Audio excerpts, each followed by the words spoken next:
everyone, welcome to the another video of Let's Learn Literature with Onimesh. আমি তোমাদের জন্য class 11 এর West Bengal বোর্ডের যে নতুন সিলেবাস এসে গেছে সেই সিলেবাস অনুযায়ী এক একটা চ্যাপ্টার ডিটেল অ্যানালিসিস করা শুরু করে দিয়েছি এবং আজকের টপিক আমাদের upon Westminster bridge written by William Wordsworth. আজকের এই পোয়েট্রিটা যদিও তোমাদের আগের সিলেবাসে ছিল, মানে 11-12 এর যে সিলেবাস আগে ছিল সেখান থেকে রিপিট হয়েছে, তবুও আমরা এটাকে আবার সলভ করব, আবার পড়ব। এই কারণেই পড়ব যাতে করে তোমাদের নতুন সিলেবাসের কোয়েশ্চেন প্যাটার্ন অনুযায়ী, এমসিকিউ প্যাটার্ন অনুযায়ী আরো ডিটেল এটাকে পড়া যায়। তো সেই অনুযায়ী আমরা আজকে নতুন চ্যাপ্টার নিয়ে চলে এসেছি, আপন ওয়েস্টমিনস্টার ব্রিজ। বেসিক্যালি এটা একটা সনেট, তো দেখা যাবে এটার আমরা অ্যানালিসিস করব। তো চলো শুরু করা যাক। তো আমরা একটা সনেট পড়ার আগে প্রথমেই জেনে নেব যে what is sonnet. What is sonnet? Sonnet কথাটার বাংলা হচ্ছে চতুর্দশপদী কবিতা, অর্থাৎ 14 লাইনের একটা কবিতা যেখানে 14টা লাইন থাকে। এই কবিতার প্রথম এই সনেট ফর্মটা কোথায় লেখা শুরু হয়েছিল, এর প্রচলন কোথায় হয়েছিল? এর প্রথম প্রচলন হয়েছিল, মনে রাখবে, ইটালিতে।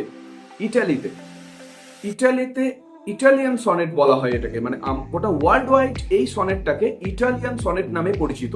যদিও এই সনেটটা আরো একটা নামে পরিচিত, সেটা হচ্ছে পেত্রার্কান সনেট। তো মনে রাখবে, পেত্রার্ককে মনে করা হয় প্রথম ব্যক্তি যিনি সনেট লিখেছিলেন, কিন্তু না, একটা ভুল ইনফরমেশন এখানে রয়েছে। আমরা যদি ইংলিশের ডিটেল হিস্ট্রিতে যাই তাহলে আমরা একটা জিনিস দেখতে পাবো কি, প্রথম যে ভদ্রলোক সনেট লিখেছিলেন, যে ব্যক্তি সনেট লিখেছিলেন, ওনার নাম হচ্ছে গিয়াকোমো দা লেন্টিলি। ইনি ইটালিতে জন্ম, 1230 সালে লিখেছিলেন। তখনও সনেট ওয়ার্ডটা বেসিক্যালি আমাদের সামনে আসেনি। তারপর 1327 থেকে 1374 পর্যন্ত এই সময়কালীন পেত্রার্ক, ইটালিতে জন্ম, পেত্রার্ক এই সনেটকে ফেমাস করেন। মানে এই সনেট নামক যে বস্তুটি, এটাকে নেম ফেম এনে দেয় কে? পেত্রার্ক। তো পেত্রার্কিয়ান সনেট বলা হয় এই জন্য, ইটালিয়ান সনেটকে বলা হয় পেত্রার্কিয়ান সনেট। এবার সনেটের তখনও সনেট নামকরণটা হয়নি। সনেট নামকরণটা কখন হচ্ছে? এরপরে স্যার থমাস ওয়াট 1520 সালে এই সনেট লেখা শুরু করেছিলেন। স্যার থমাস ওয়াট নামটা মনে রাখবে, 1520 থেকে 30 সাল পর্যন্ত কিছু সনেট লিখেছিলেন। সেই সময় এটার নাম দেওয়া হয় সনেট। তো এই সনেট নানা ভাগে বিভক্ত। বেসিক্যালি আমরা জানবো ইংলিশে সনেট 3 প্রকার। আরো একটা এক্সট্রা ইনফরমেশন দিয়ে রাখি তোমাদের, বাংলাতেও একজন মহান ব্যক্তি তিনি সনেট লিখতেন। তার নামটা তোমরা জানো কি? বাংলাতে একজন সনেট লিখেছিলেন, তার নাম হচ্ছে মাইকেল মধুসূদন দত্ত।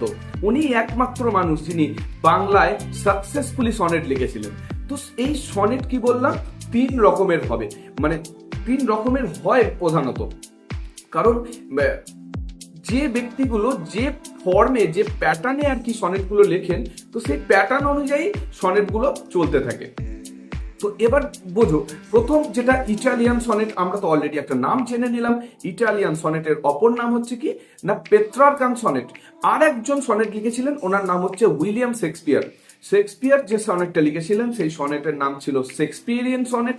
আর একজন লিখেছিলেন, ওনার নাম ছিল স্পেন্সার। তো সেই সনেটকে আমরা স্পেন্সারিয়ান সনেট বলতে পারি। তো এই 3 ধরনের বেসিক্যালি সনেট হয়। এছাড়াও মিল্টন এরাও লিখেছিলেন এই সনেট। তো সনেটের এই 3 রকম, সবাই কিন্তু 14 লাইনই লেখে সনেট, এটা মনে রাখতে হবে। সনেট কিন্তু সবাই 14 লাইনেরই লেখে, কিন্তু ডিফারেন্সটা কোথায়? ডিফারেন্সটা হচ্ছে এদের প্যারাগ্রাফ ভাগ হওয়াতে। ডিফারেন্সটা হচ্ছে এদের প্যারাটা বিভিন্ন ভাগে ভাগ হয়, কোনোটায় লাইন অনুযায়ী আলাদা আলাদা ভাবে প্যাটার্ন থাকে। যেমন ইটালিয়ান সনেটকে আমরা 2টো স্ট্যান্জাতে ভাগ করতে পারি। 2টো স্ট্যান্জা কি কি? প্রথম স্ট্যান্জা হয় 8 লাইনের, সেইটাকে বলা হয় অক্টেভ। আর শেষে হয় 6 লাইনের, সেটাকে বলা হয় সেস্টেট। মনে রাখবে, ইটালিয়ান সনেট তাহলে কত ভাগে বিভক্ত? 2 ভাগে। সেটা হচ্ছে অক্টেভ আর সেস্টেট। মানে প্রথমে 8 লাইনের একটা স্ট্যান্জা হয়, সেকেন্ডলি সেস্টেটে হয় 6 লাইনের একটা স্ট্যান্জা। এই যে 8 আর 6-এ 14 লাইনের টোটাল একটা পোয়েট্রি দাঁড়ায় গিয়ে। তো এদের রাইম স্কিম সম্বন্ধে আমি পরে জানবো। এবার শেক্সপিয়ারিয়ান সনেট, স্পেন্সারিয়ান সনেট, এগুলো ইম্পর্টেন্ট, তবে তোমাদের সিলেবাসের জন্য নয়, তাই ডিটেল যাচ্ছি না। শেক্সপিয়ারিয়ান সনেট আবার 4 ভাগে বিভক্ত। যেমন তোমার প্রথম 3টে 4 লাইনের প্যারা থাকে, 3 4-এ 12, যেগুলোকে বলা হয় 3 কোয়ার্টারেন্স। কোয়ার্টার মানে 4, তাহলে 3 কোয়ার্ট্রেন্স, 3 4 12, আর শেষে 2 লাইন উনি অ্যাড করতেন, সেটাকে বলা হতো কনক্লুডিং কাপলেট। তো যাই হোক, আজকে আমাদের বিষয় এটা নয় যে আমরা শেক্সপিয়ারিয়ান সনেট নিয়ে ডিসকাস করব, আজকে আমরা ডিসকাস করব ইটালিয়ান সনেট নিয়ে। ওকে, তো চলো আজকে রাইম স্কিমটা জেনে নেওয়া যাক। এই ইটালিয়ান সনেটের রাইম স্কিম হচ্ছে A B B A, A B B A, C D C D C D. এই রাইম স্কিম ব্যাপারটা কি, চলো তোমাদেরকে একটু ডিটেল দেখিয়ে দিই যে এই রাইম স্কিম কেন হয়, কিভাবে হয়। তোমরা এতদিন শুনেছো যে এ বি বি এ বা এ বি এ বি এরকম করে কিভাবে সাজানো হয়, অনেকের কনফিউশন আছে হয়তো। তো চলো সেটা আমি ডিটেল দেখিয়ে দিচ্ছি কিভাবে রাইম স্কিম বের করতে হয় একটা কবিতার। ঠিক আছে, চলো দেখা যাক। তাহলে প্রথমেই একটা বিষয় বুঝে নাও যে এই কবিতাটার রাইম স্কিম কি। আগেই বললাম এই কবিতাটার রাইম স্কিম হচ্ছে A B B A, A B B A, C D C D C D. Okay, তো কবিতাটা কোন মিটারে লেখা হয়েছে? মিটার অর্থাৎ ইংলিশে তোমাদের এখনও তোমরা সেটা শেখোনি বিষয়টা, এগুলোকে প্রোসোডি বলে। তো কোন মিটারে লেখা হয়েছে? Iambic pentameter. ঠিক আছে, এটা এমসিকিউ এর জন্য মনে রাখতে হবে তোমাদের যে এটা লেখা হয়েছে আয়াম্বিক পেন্টামিটার। ওকে, তো চলো এবার তোমাদের যেটা শেখাবো রাইম স্কিম কি করে বার করতে হয়। রাইম স্কিম মানে কি? ছন্দ। একটা কবিতার ছন্দ কিভাবে বার করতে হবে। কবিতার ছন্দ সবসময় একটা লাইনের শেষ ওয়ার্ডটা দিয়ে হয়। মনে করো এই যে প্রথম লাইনের দেখো একটা ওয়ার্ড রয়েছে ফেয়ার। ঠিক আছে, ফেয়ার ধরো আমি এ ধরলাম, যে প্রথম লাইনে, হ্যাঁ, এই ফেয়ার ওয়ার্ডটাকে আমি এ ধরলাম, ফেয়ার। তারপরে ধরো পরের লাইনের সঙ্গে ওয়ার্ডটার মিল আছে কি, তারপরের লাইনে বলছে বাই, তাহলে ফেয়ার আর বাই যেহেতু মিল নাই, তাহলে আমি এটাকে ধরো বি ধরে নিলাম। ঠিক আছে, এটা মনে করো বি। ওকে, তাহলে প্রথমে ফেয়ার এ ধরলাম, তারপরে দেখো বাই, বাই আছে তো বাইটাকে বি ধরলাম।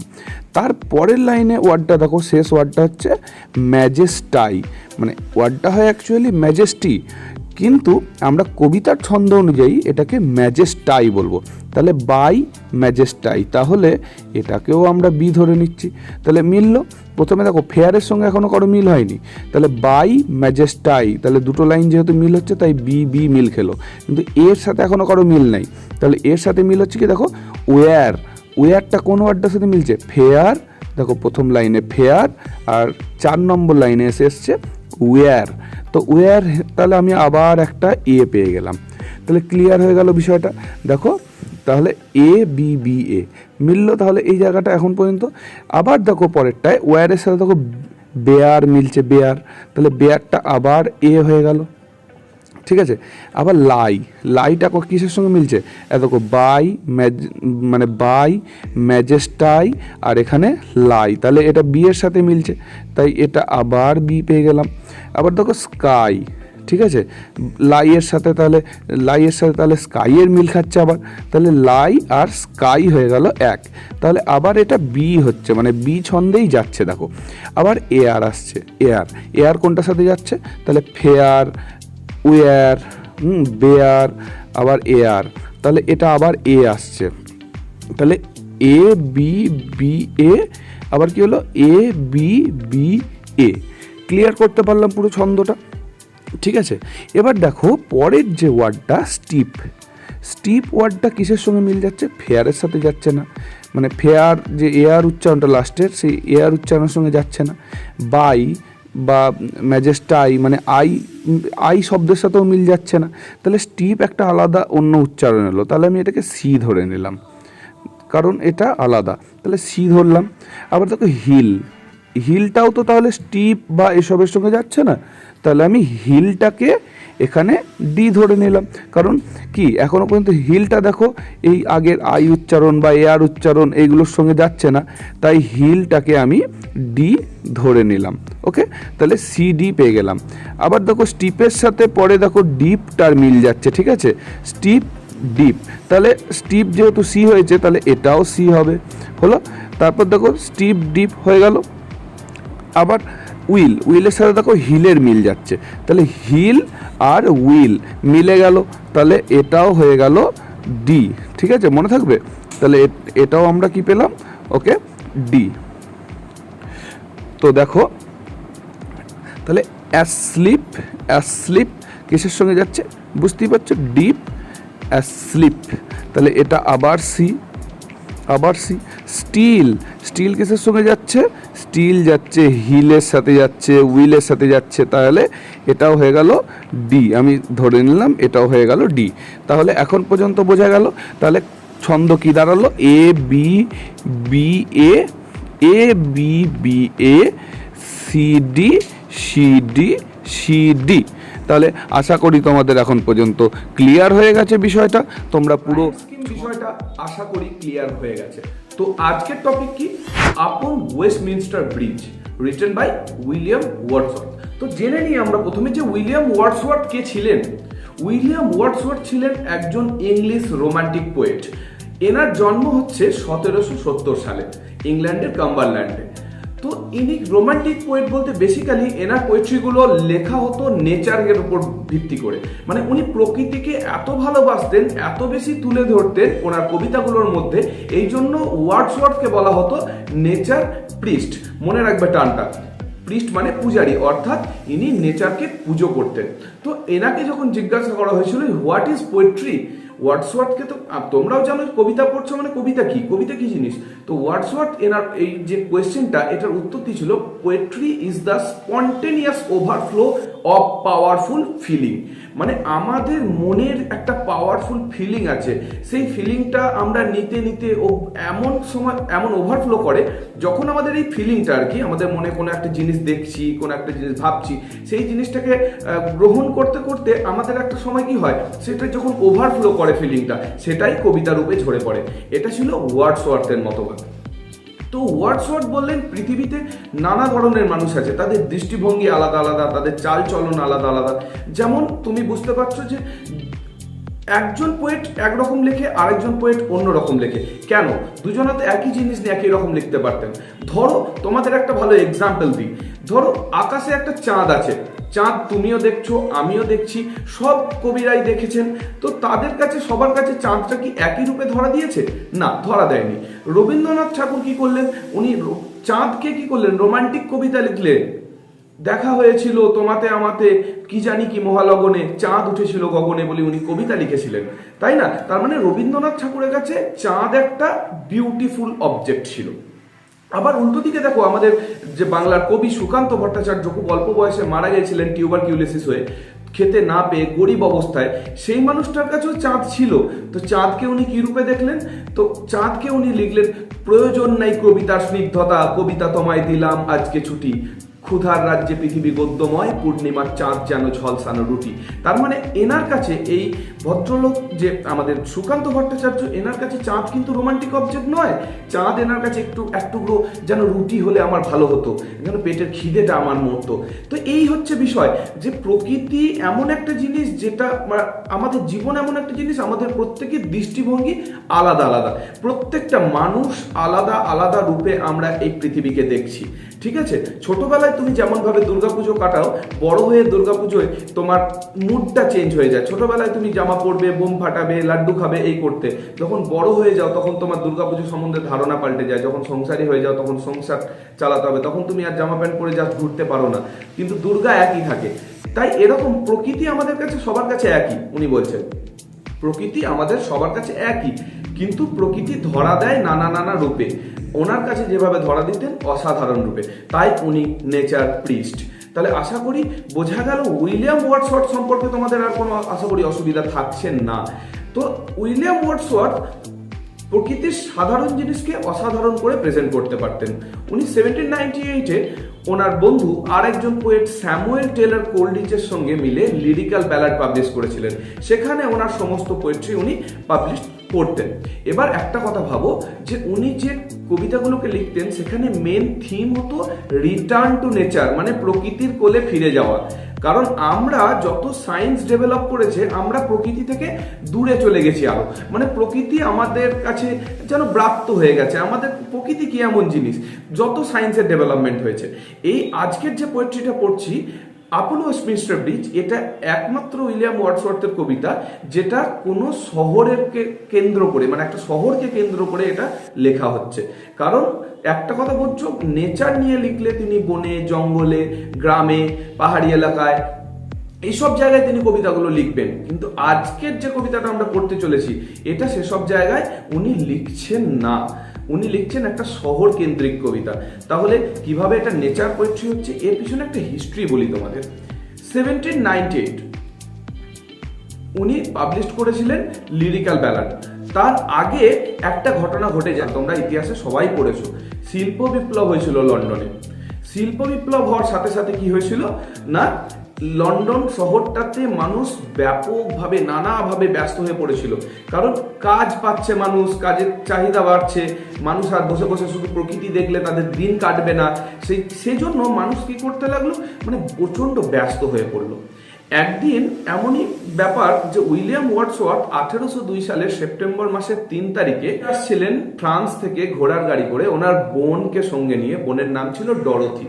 তো ডরোথিকে সঙ্গে নিয়ে উনি যখন ফিরছিলেন তখন কি হয়েছিল না, উনি লন্ডন ব্রিজ, এই যে ওয়েস্টমিনস্টার ব্রিজ দেখছো, এই ওয়েস্টমিনস্টার ব্রিজ আমি ছবিতে দেখিয়ে দিচ্ছি।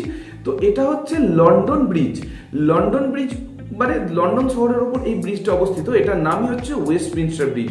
এটার ওপর দিয়ে তিনি যখন আসছিলেন তখন সকালবেলা, এবং সকালবেলায় উনি কি ওখানে না, সেদিনের ওয়েদারটা মানে পরিষ্কার ছিল। লন্ডনের ওয়েদার ন্যাচারালি মানে বেসিক্যালি একটু স্মগই হয়।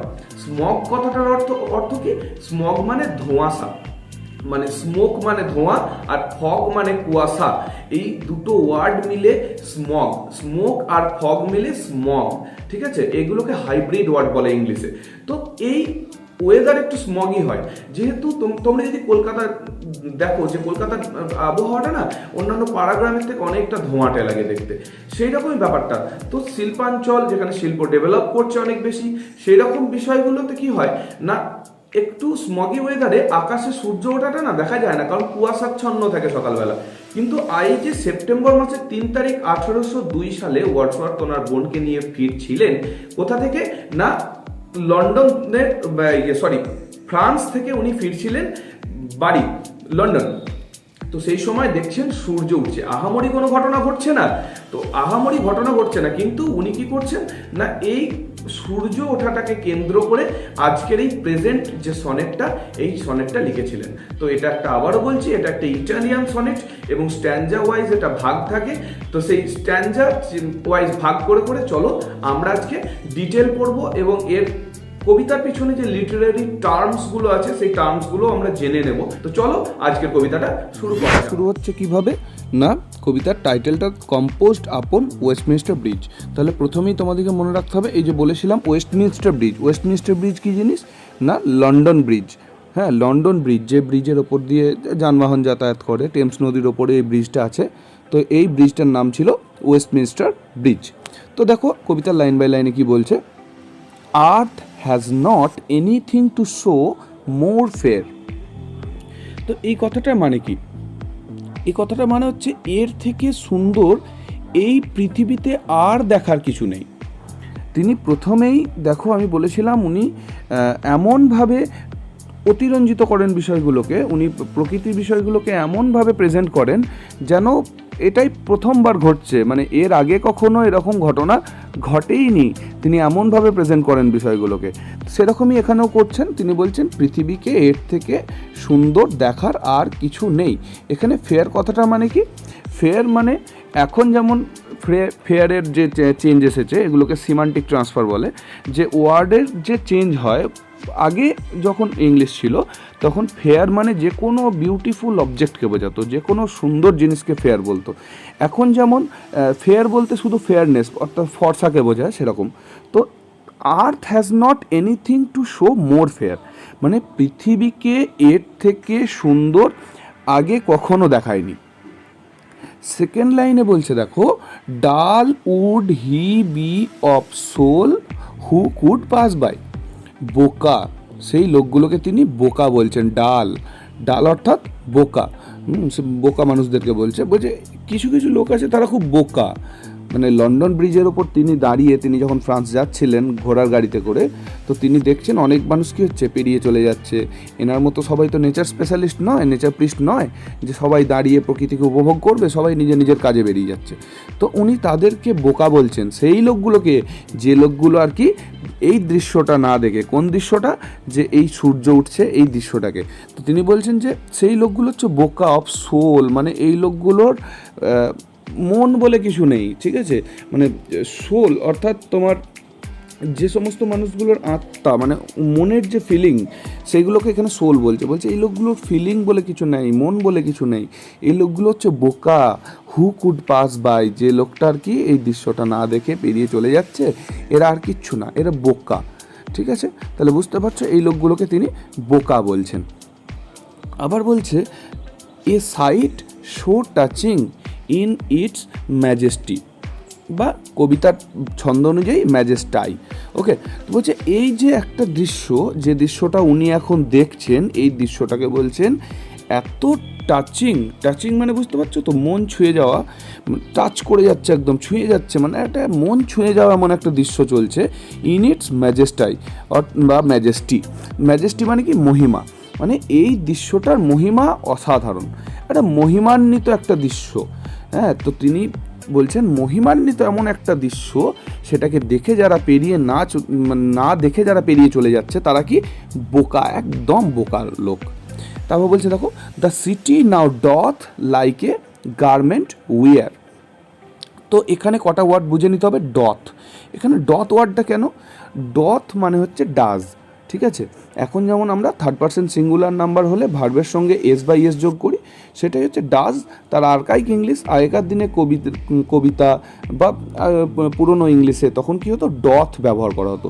তো ডথ মানেই ডাজ। বলছে এই শহরটাকে দেখে, এই শহর বলতে কোন শহরের কথা বলছে, দিস সিটি বলতে এখন এই কোন শহরের কথা বলছে, লন্ডন শহরের কথা বলছে। তো the city now doth like a garment wear. তো শহরটাকে দেখে যেন মনে হচ্ছে সেই ভোরের সৌন্দর্যের পোশাক পরে আছে। গার্মেন্ট মানে কি তাহলে, গার্মেন্ট মানে হচ্ছে পোশাক। এবার দেখো একটা জিনিস বলি, যে এই লাইনটাকে বলা হয় সিমিলি, আমাদের সাহিত্যের ভাষায় এগুলোকে বলা হয় সিমিলি। কেন, তোমরা মনে রাখবে যে যখন কোনো সেন্টেন্সে তুলনা করা হয় লাইক বা অ্যাজ দিয়ে, তখন সেই সেন্টেন্সগুলোকে আমরা সিমিলি বলি। যেমন দেখো এখানে একটা লাইক ওয়ার্ডটা আমরা পেলাম, ওকে। তো লাইক ওয়ার্ডটা পেলাম মানে এটা সিমিলি বলছে। আমি যদি একটা এক্সাম্পল দিই, যে the child is like a red rose, তো বাচ্চাটা লাল গোলাপের মতো।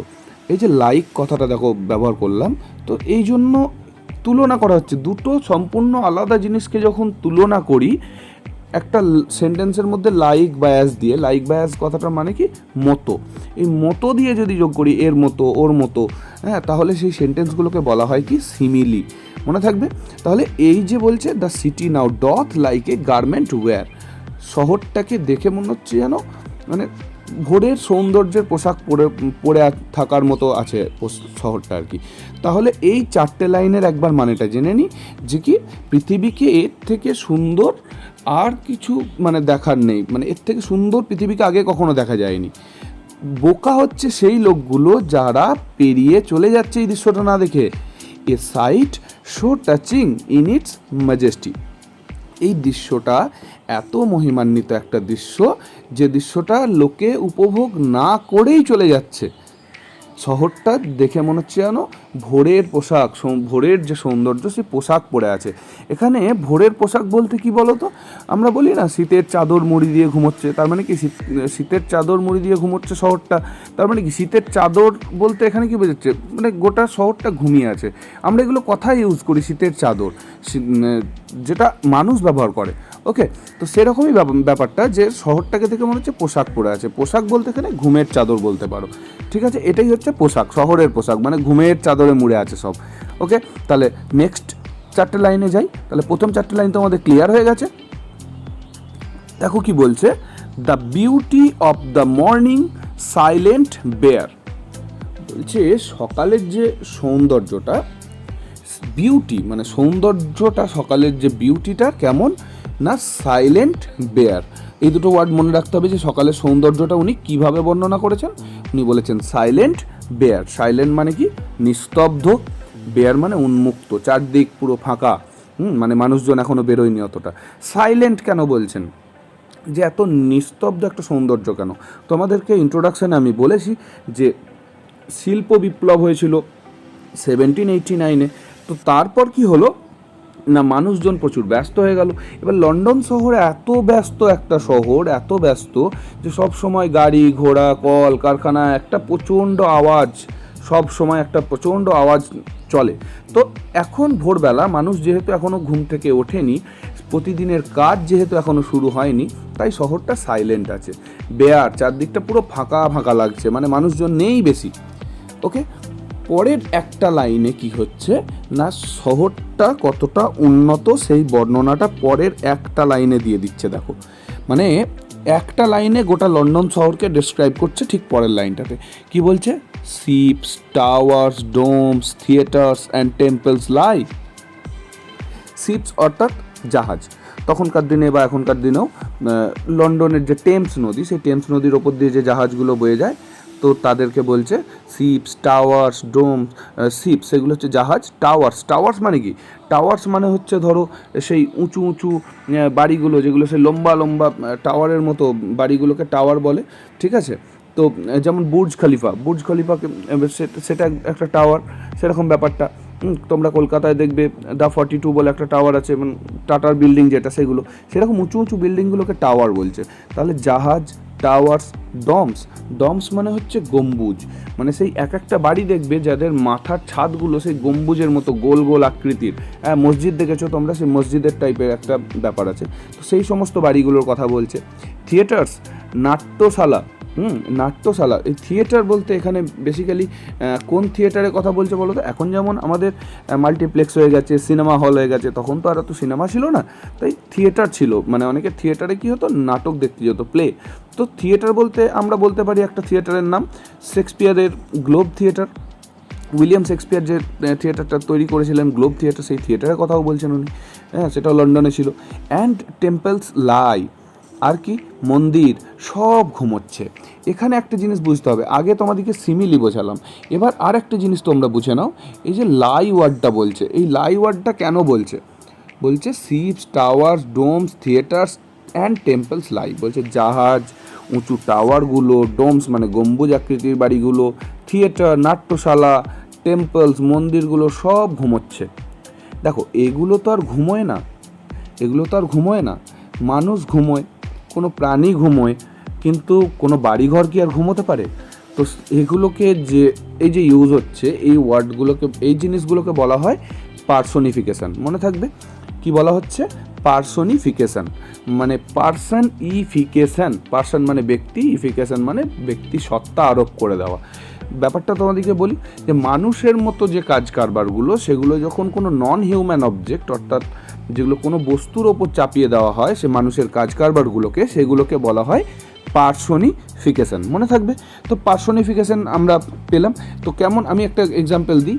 আমি যদি বলি যে হাওয়া ঘাসের কানে কানে কিছু বলে গেল, এই যে হাওয়া ঘাসের কানে কানে কিছু বলে গেল, অর্থাৎ হাওয়ার কি বলার ক্ষমতা আছে? ঘাসের কি শোনার ক্ষমতা আছে?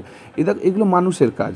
আমরা বলি না যে ফুলেরা নাচছে, সূর্য হাসছে, এই যে কথাগুলো, এগুলো একটা বস্তুর ওপর মানুষের কাজ চাপিয়ে দেওয়া, এইগুলোকে বলা হয় পার্সোনিফিকেশান। তাহলে ক্লিয়ার? বলছে ships, towers, domes, theatres and temples lie. জাহাজ, টাওয়ার্স, ডোমস, থিয়েটার্স, মন্দির সব ঘুমোচ্ছে। এই কথাটা তাহলে এক কথায় মানে কি না, এগুলো এখনও চালু হয়নি, এগুলো এখনও সেদিনের মতো শুরু হয়নি।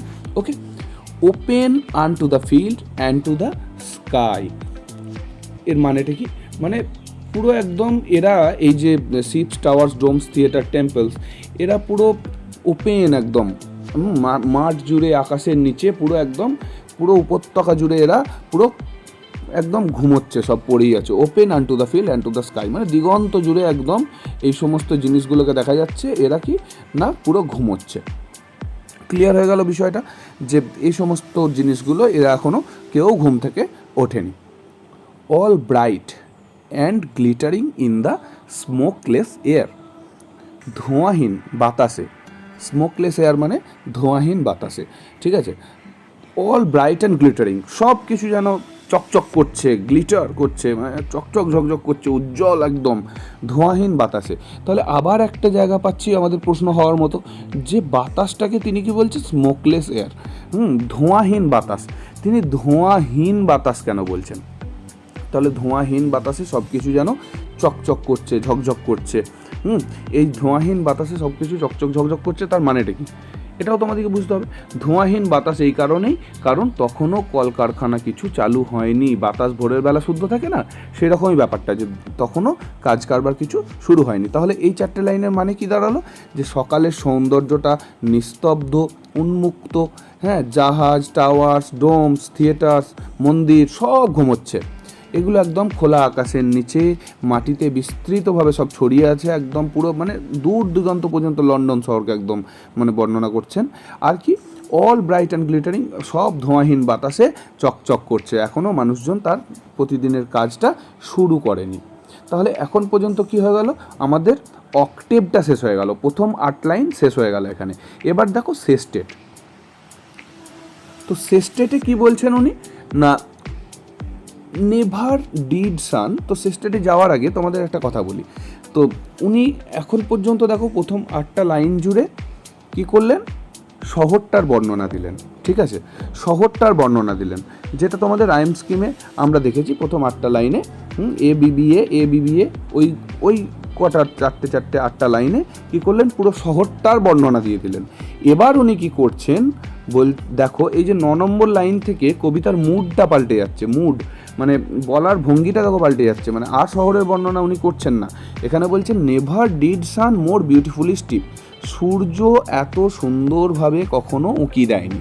তো এই যে দেখো মুড চেঞ্জ হয়ে যাওয়া না, 8 নম্বর থেকে 9 নম্বর লাইনে যাওয়ার যেটা মানে পরের যে অক্টেভ থেকে সেস্টেটে যাওয়া, শেষ 6 লাইনকে কি বলেছিলাম? সেস্টেট। তো সেই সেস্টেটে যাওয়া মানে অক্টেভ থেকে সেস্টেটে যাওয়াটাকে মাঝের যে পোর্শনটা মানে এই জায়গাটাকে বলা হয় ভোল্টা, মনে থাকবে, এই জায়গাটাকে বলা হয় ভোল্টা, মানে মুড চেঞ্জ হয় কবিতার এখানে। তো বলছে সূর্য এর আগে কখনো মোর বিউটিফুলি স্টিপ, এত সুন্দরভাবে কখনো উঁকি দেয়নি। তাহলে ক্লিয়ার করতে পারছি বিষয়টা? এখানে দেখো বলছে সূর্য আগে কখনো এত সুন্দরভাবে উঁকি দেয়নি, স্টিপ মানে উঁকি দেওয়া। ওকে, তাহলে তোমরা এই জিনিসটা বোঝো যে স্টিপ, এখানে আবার একটা আমরা ওয়ার্ড পেলাম স্টিপ। তো স্টিপটা তাহলে কি? সূর্য কি আর উঁকি দেয়? এটাও তাহলে আমরা এক প্রকার পার্সনিফিকেশন বলতে পারি, ঠিক আছে। তো দেখো পরের line, in his first splendour valley rock or hill. In his মানে হিজ, এখানে কি হিজ কথাটা মানে হচ্ছে সূর্যকে বলছে, ঠিক আছে, হিজ অর্থাৎ সূর্য। বলছে in his first Splendor, Splendor মানে কি? চমক, হ্যাঁ, মানে একদম জাঁকজমক, দীপ্তি, পুরো একদম যে সূর্যের যে আলো সেটাকে বলছে ফার্স্ট স্প্লেন্ডার। সূর্যের প্রথম আলোয় কি কি চকচক করছে, ঝকঝক করছে? ভ্যালি, রক, হিল, ঠিক আছে, মানে একদম উপত্যকা, পাহাড়, পর্বত, একদম আলো ছড়িয়ে দিচ্ছে সূর্য। ভ্যালি জিনিসটা কি তোমরা ভূগোলে পড়েছো, যে এরকম পাহাড়গুলো থাকে, তার মাঝখান দিয়ে যে নদী বয়ে যায়, এই যে ভি আকৃতির যে জায়গাটা মাঝখানে, এগুলোকে ভ্যালি বলে, ঠিক আছে, মানে দুটো পাহাড়ের মাঝে যে ভি আকৃতির জায়গা, এগুলোকে ভ্যালি বলা হয়, ঠিক আছে। তাহলে বুঝতে পারছো জিনিসটা, ভ্যালি কী জিনিস। তো বলছে সূর্য তার প্রথম চমকই কী হচ্ছে? ভ্যালি, রক, হিল সব কিছু যেন একদম চকচক ঝকঝক করছে। তিনি আবার বলছেন never saw I never felt, সব কথাতেই তিনি দেখো এমন করে বলছেন যেন সত্যি আগে কখনো ঘটেনি। মানে উনি প্রকৃতিকে সাধারণ থেকে অসাধারণ রূপে যেহেতু প্রেজেন্ট করেন, তাই কি বলছে? কখনো আমি দেখিনি, নেভার ফেল্ট মানে কখনো আমি অনুভব করিনি। এ কাম, এটা কিন্তু কাল্ম নয়, এলটার উচ্চারণ হয় না, কাম, কাম মানে শান্ত, এত শান্তি আমি আগে কখনো দেখিনি, এত কখনো অনুভবও করিনি। সো ডিপ, এত গভীর একটা শান্তি আমি কখনো অনুভব করিনি, মানে এত শান্ত লাগছে চারদিকটা, আমি কখনো এই জিনিসটাকে অনুভব করিনি। দ্য রিভার, এখানে রিভার বলতে কোন নদীর কথা বলা হচ্ছে? এখানে রিভার বলতে টেমস নদীর কথা বলা হচ্ছে। ওকে, মানে যে নদীর ওপরে ওয়েস্টমিনস্টার ব্রিজটা অবস্থিত। তো দ্য রিভার গ্লিডেড মানে কি ধীরে ধীরে বয়ে যাওয়া, ঠিক আছে। গ্লিডেড কথাটা মানে তাহলে কি হলো, ধীরে ধীরে বয়ে যাওয়া। গ্লাইড থেকে আমরা বললাম ওল্ড ইংলিশে অনেক কিছু ইউজ হতো, তো সেখানে গ্লিডেড বলছে, the river glided at his own sweet will. নদী নিজের আপন ছন্দে বয়ে চলেছে, মানে ওন সুইট উইল মানে নিজের মিষ্টি মধুর গতিতে সুন্দরভাবে নদীটা বয়ে চলেছে। তাহলে রিভার বলতে টেমস নদী। আমরা বাংলার একটা লাইনকে যদি ধার করে বলি, যে এখানে যদি বলে মানেটা কি, নদী নিজের মধুর ছন্দে বয়ে চলেছে। এটা বাংলায় একটা তোমরা গান শুনেছো তো, লাইনটা এরকম ছিল যে ওগো নদী আপন বেগে পাগল পাড়া, ঠিক সেরকম, যে নদী আপন বেগে বয়ে চলেছে। কেন বলো তো, যদি এখানটাও বিশ্লেষণ করি কেমন হবে, যে নদী কেন আপন বেগে বয়ে চলেছে? তাহলে সারাদিন কি আপন বেগে বয় না, বা আগে কখনো বয়নি? অবশ্যই বয়। তো কেন? যেহেতু টেমস নদী প্রচণ্ড ব্যস্ত একটা নদী, লন্ডন শহরের মতো জায়গায় আছে, তাই সেই টেমস নদীতে কি হয়, টেমস নদীতে প্রচুর জাহাজ চলে, প্রচুর যে মানে জলটা কি হয়, বাধাপ্রাপ্ত হয়। কিন্তু যেহেতু এখনও কিছু চলেনি, তাই নদী কোনো বাধা না পেয়ে বয়ে চলেছে। তাই সুইট উইল বলছে, নিজের মিষ্টি গতিতে আর কি নদী সুন্দরভাবে নিজের সুইট উইল বলতে ডিজায়ার, নিজের একদম খেয়ালে বয়ে চলেছে। ওকে, লাস্ট দু লাইন কি বলছে দেখো, বলছে ডিয়ার গড বলছে, ও মাই গড কিন্তু বলেনি, ডিয়ার গড মানে ভগবানকে উনি ডিয়ার বলে সম্বোধন করছেন। এটা হচ্ছে একটা একদম অবাক হয়ে গেলে যেমন করে আর কি মানুষ, হ্যাঁ, তিনি ভগবানকে একদম ডিয়ার গড, হাই ভগবান, the very houses SIM asleep. প্রত্যেকটা যে বাড়ি, শহরের বড় বড় বাড়িগুলো, সেগুলো এখনও দেখে মনে হচ্ছে ঘুমিয়ে আছে। এখানে আবার পার্সোনিফিকেশান পেলাম, কোনটা বলো তো, তোমরা জানো, বুঝতেই পারছো, আগে বুঝে গেছো তোমরা বিষয়টা। তাহলে এই যে the very houses SIM asleep, হ্যাঁ, মানে হাউসেস, এই হাউস মানে বাড়ি কি আর ঘুমোতে পারে? বাড়ির তো আর ঘুমোনো কাজ নয়, বাড়ি তো আর ঘুমোয় না, বাড়ির মানুষগুলো ঘুমোয়। তাহলে বাড়িকে ঘুম পাড়ানো হচ্ছে, মানে এটাও এক প্রকার বলতে পারো তোমার পার্সোনিফিকেশান। তাহলে the very houses SIM asleep, শহরের যে বড় বড় বাড়িগুলো রয়েছে, সেগুলোকে দেখে মনে হচ্ছে যেন এখনও ঘুমিয়ে রয়েছে, ঠিক আছে। লাস্ট লাইনটা ভালো করে বোঝো, and all that mighty heart is lying still. আর শুধু বাড়িগুলো নয়, পুরো হৃদয়টা ঘুমিয়ে আছে। এই যে হার্ট ওয়ার্ডটা কেন ইউজ হলো? পুরো হৃদয়টা, মাইটি হার্ট মানে বিশাল হৃদয়, ঠিক আছে। এখনও পর্যন্ত দেখা যাচ্ছে বিশাল যে মানে হৃদয়টা ওয়ান্ডারফুল, মাইটি মানে ভেরি গ্রেট, ওয়ান্ডারফুল, সেই হৃদয়টা এখনও কি ঘুমিয়ে আছে। তাহলে হার্ট কেন বলছে? আমি যদি আমার মতো করে বোঝাই, মনে করো এই তাহলে এই কবিতায় হার্ট কাকে বলছে? তাহলে এই শহরে হার্ট তাকেই বলছে, ধরো একটা দেশের রাজধানী শহর হচ্ছে প্রধান, ঠিক আছে, মানে একটা মানুষের শরীরে যেমন হার্ট হচ্ছে প্রধান অঙ্গ, তেমন একটা মানুষের শরীরের প্রধান অঙ্গের মতোই একটা দেশের প্রধান অঙ্গ হচ্ছে তার রাজধানী, ঠিক আছে। তো রাজধানী যদি প্রধান হয়, মানে যেখান থেকে আর কি গোটা দেশটাকে কন্ট্রোল করা হয়, তাহলে আজকের যে আমরা কবিতাটা পড়ছি সেটা কি লন্ডন শহরের ওপর। তাহলে পুরো লন্ডন হচ্ছে কোথাকার রাজধানী? ইংল্যান্ডের রাজধানী। লন্ডন যদি ইংল্যান্ডের রাজধানী হয়, তাহলে আমরা কি এটাকে লন্ডনকে ইংল্যান্ডের হার্ট বলতে পারি না? তো সেই জন্য ব্যাপারটা এরকম। ধরো ভারতবর্ষের দিল্লি থেকে দেখো গোটা ভারতবর্ষটাকে কন্ট্রোল করা হয়, কারণ দিল্লি হচ্ছে ভারতের হার্ট, অর্থাৎ ক্যাপিটাল, রাজধানী। তাহলে দিল্লি যদি ভারতের হার্ট হয়, লন্ডন ইংল্যান্ডের হার্ট। তাই এখানে মাইটি হার্ট বলতে আমরা বুঝে নেবো গোটা লন্ডন শহরটাকে উনি বলছেন, পুরো লন্ডন শহরটা এখনও যেন ঘুমোচ্ছে, মানে বিশাল লন্ডন শহরটা এখনো ঘুমোচ্ছে। তো এই ছিল আজকের কবিতা, আশা করি বুঝে গেছো তোমরা, আর অসুবিধা কিছু নেই। যদি অসুবিধা থাকে তোমরা কমেন্ট সেকশনে জানাও, আমি তোমাদের কমেন্টের উত্তর দেব। এই কবিতার সঙ্গে এর এমসিকিউ যে পার্টটা, সেটা পরে আমি আপলোড করে দেবো ধীরে ধীরে। এই তো নতুন সিলেবাস এসেছে, এরপর আস্তে আস্তে প্রত্যেকটা চ্যাপ্টারও অ্যানালিসিস করতে লাগবো। যাই হোক, কেমন লাগলো কমেন্টে জানিও অবশ্যই। আর যদি ভালো লেগে থাকে বন্ধুদের সঙ্গে শেয়ার করো, তাদেরও স্টাডি মেটেরিয়াল হিসেবে এই ভিডিওগুলো হেল্প করবে আশা করছি। তো বেশি বেশি করে শেয়ার করো, চ্যানেলে নতুন হয়ে থাকলে একটু সাবস্ক্রাইব করে দিও। থ্যাংক ইউ, তোমাদের জন্যই তো সমস্ত কিছু এই প্রচেষ্টা, তাই না? তো যাই হোক, টাটা।